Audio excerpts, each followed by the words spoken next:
edhe patriot, edhe hajnë nuk mund t'jesh. Edhe qirimtar, edhe zullumqar nuk mund t'jesh. Kështu ju drejtua zoti Kurti. Fatkeqësisht. Me një fjalim komandantët luftës, ata që janë këtu edhe ata që mund të mos jenë këtu. Fatkeqësisht dhe padrejtisht ndodhi një proces të padrejt dhe të motivuar politikisht në Hag. Ju drejtua kështu nga Zyriu. Të lëkund besa kur ndëgjon si fjalë për UÇK-n, kur e ki parasysh se çfarë është bën për lirinë e këtij vendi. Edhe ta them në nivelin tim personal. Shikorit, nuk them se kam parë tërë botën, por kam parë një pjesë të madhe të botës. Kam udhëtuar, kam parë, kam studiuar, dhe nëse ka një rrëfim për mua, për shtetin tim, për vendin, për popullin tim, me cilin unë kam qenë krenar dhe kam arritur që ta prezentoj, ka qenë lufta ushtrisë lirimtare të Kosovës, një popull të vogël, duar tha që është bërë zullum me vite, me shekuj, dhe që ka arritur të krijoj edhe miq, të vërtetën e vet ta plasoj ndërkombëtarisht dhe kështu të kesh shumë mbështetës. Ne nuk kemi një shtet si Japonia, as nuk kemi shkuar në hën, as nuk kemi satelit, nuk kemi, si të themi, si shoqëri që të krenohemi me ndonjë zhvillim marramendës ekonomik apo teknologjik. Unë kam rrëfimin tim, me cilin jam ballhapur në çfarë do platforme dhe forumi. Kryesisht kam qenë ato të ndërtimit të paqes dhe dialogut dhe ky është rrëfimi im. Pastaj mbi këtë rrëfim, unë kam mundur të flas për shumë rrëfime të tjera të vogla, por ky ka qenë themeli. Nëse ma rënojnë këtë themel dhe ma vjedhen këtë rrëfim, përveç unë që nuk do t'jem krenare, unë kam frikë për fëmijët e mi, që nesër karshi fëmijëve që i kemi në rajon, fëqinjive, e që kanë shtetet e cilat në fakt Kosovën e kanë parë gjithmonë si prej për ta goditur, për ta plaçkitur, për t'i marrë territore, për vrarë popullat, atëri bie që gjeneratët e ardhshme do t'jenë më kokulur krahasuar me fëmijët e Malit të Zi, të Serbisë, të Maqedonisë, të Greqisë, të Bullgarisë e tjera. Dhe kjo më brengos, dhe kjo është për mua, si besë, mendoj që do duhet të ishte angazhimi mbar kombëtar që këtu mos preket. Këtu, ky rrëfim të ruhet si sytë e ballit, sepse çka do që ndërtojmë më pas. Si e përjeton? Rënd e përjetoj, e përjetoj shumë rënd, sepse njerëzit ndonjëherë më thonë, po ç'keti, po s'ke qenë ti në UÇK. Më fal, askund në botë të gjithë nuk shkojnë në luftë. Por ata që shkojnë në luftë, shkojnë për ata të cilët nuk shkojnë në luftë, e ne jemi ata që duhet ta mbrojmë atë rrëfim. Të gjithë kontribojnë, e njohim kontributin e secilit, të gjithë kemi përjetuar, apo jo, kemi qenë pjesë e këtij nënqielli, por ne kemi përgjegjësi, sepse ata njerëz të cilët e bën çfarë bën për Kosovën, nuk e bën për vete. Ata hoqën dorë nga jeta e tyre, nga familja e tyre, nga gjithçka, dhe në fund çfarë? Të qohet dikush atje të bëj stand-up comedy për të treguar se dikush qenë ka edhe zullumçar edhe çlirimtar. Çlirimtarët kanë luftuar kundër zullumçarëve. Nuk kanë qenë aty dy në një. Dhe nëse dikush i blen këto narrativa, unë mendoj që ka shitur rrëfimin e Kosovës për shumë pak, për dikë që s'ja vlen fare, dhe dikë që një ditë thjesht shumë lehtë janë mbath edhe nga Kosova fare, sepse ka një vend të dytë, të tretë dhe ne nuk e kemi. Ndërsa sa i përket hajnisë dhe patriotizmit, unë pajtohem plotësisht që patriotizmi më i madh i secilit prej nesh është të jesh i ndershëm, të kesh integritet, të bësh punën tënde mirë dhe në vazhdimsi. Nuk pritet punë e madhe prej të gjithëve, por pritën punë të vogla, të mira, të ndershme, dhe unë e besoj që ky është patriotizmi më i madh. Po edhe në këtë pikë, këta nuk dalin të jenë patriot, sepse hajni marramense me përmasat mafis ndërkombëtare ndodh në sektorin e energjisë në Kosovë, dhe më falni, a që nga në ta patriotët, pra.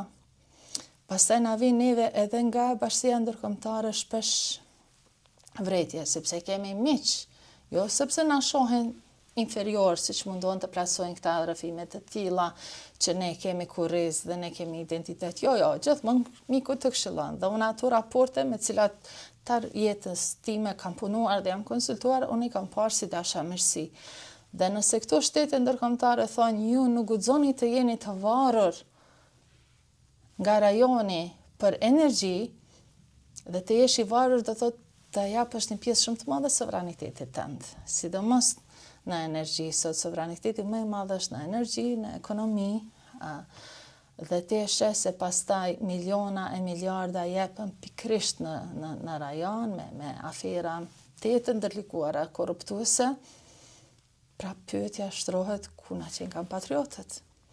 Sepse hajni e madhe edhe patriotizëm ai vetë thotë që nuk ka.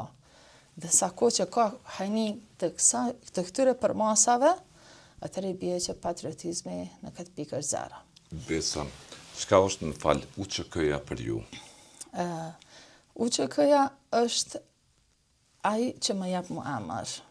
Vërtet liria ka emër, emrat e gjithë atyre që kanë qenë pjesë e saj. Po mua si Besë më jep emër, se më ka dhënë lirinë, më ka dhënë shtetin, identitetin. Unë mund të shkoj kudo në botë, por tash unë kam ambasada kudo. Apo? Unë kam përjetuar të studioj jashtë Kosovës në kohën kur nuk është njohur Kosova si shtet, më njëherë pas luftës.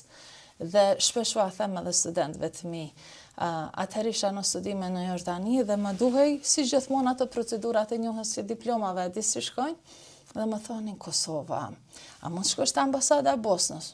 Jo, unë jam e Bosnës. Po shko te Shqipërisë? Po s'jam e Shqipërisë. Ti je shqiptare je, po s'mund shkosh te ambasada e Shqipërisë. Dhe mbaj mend aso kohë ka qenë një seli qendrore e Kombeve të Bashkuara, të cilat vetëm patën thënë se këto vula të UNMIK-ut janë të vërteta. Kaq, jo që një përmbajtje në dokumentet. Dhe u tham ju ta shkoni ku të doni, ju keni emër, ke flamor, ke shtet, ke ambasador, ke ministra, ke kryeministër që të përfaqëson, në rregull jemi. Dhe unë kur kam qenë krenare dhe akoma jam me këto gjëra, të manjallosësh si ten bazën cila mi ka sjell gjitha këto, është të më godasësh aty ku është një vije madhe e kuqe. Duhet jetë për secilin, sidomos tek gjeneratat e reja, tek të cilët kanë frikë se po mbillet një lloj mungese identitare e dashurisë për Kosovën, për vendin, për shtetin, për gjërat që t'i jep institucione. Vërtet simbolizma janë, për këto mbjellin dashuri. Di pse po ju pyes për të, sepse ekziston ky debat që po e ushqen me narrativen e tij direkt edhe zoti Kurti dhe eksponentët e partisë tij në të njëjtën kohë kur me 20 korrekt arsyeshëm ka pritje korektive për lirimin ish presidentit Thaçi, ish kryetarit Veseli, zotit Jakub Krasniqi, Recep Selimi. Ka një proces i cilësuar tërësisht politik, i pa bazuar deri tash së pakun e prova materiale. Si është të jesh në pritjen e këtij procesi tepër me peshë, Besa? Për mua është një gjendje ankthi, sepse ti pret dhe normalisht ti kupton disa gjëra, si edhe të drejtësisë ndërkombëtare, apo jo. Por e sheh edhe narrativat të cilat thua, wow, po ky muhabet i kësaj gjykate speciale nuk ka filluar në ditën kur është parashtruar të miratohet në kuvend, apo si ligj. Por gjitha rrëfimet të cilat janë sponsoruar dhe janë shpeshtuar, ti thua ngadalë se drejtësia ndërkombëtare e ka pasur për detyrë që ti të bëj një proces për to, apo jo. Dhe ato rrëfime nuk kanë ardhur nga jashtë, kanë ardhur këtu, nga brenda, të sponsoruar nga ata që më së paku e kanë dashur Kosovën, dhe ti prap thua në rregull, u bë ky proces do të vërtetohet sepse s'ka çfarë. Në anën tjetër e kuptoj nga ajo se si është angazhuar shteti i Kroacisë për luftëtarët e vet. Por edhe të tjerët, përfshirë edhe kjo Bosna e vogël çfarë ka bërë, dhe si njerëzit i kanë pritur këto vendime, dhe ti thua, po mirë, ky shteti i Kosovës a nuk bezdiset fare për njerëzit e vet që i ka atje? Për ata që e shpallën pavarësinë, për ata që e bën luftën, edhe nëse nuk e ka shteti im këtë breng, cili shtet do ta ketë. Dhe nëse nuk e ka këtë breng, atëherë brengën e kujt e paska. Për ju çka përfason sot politikisht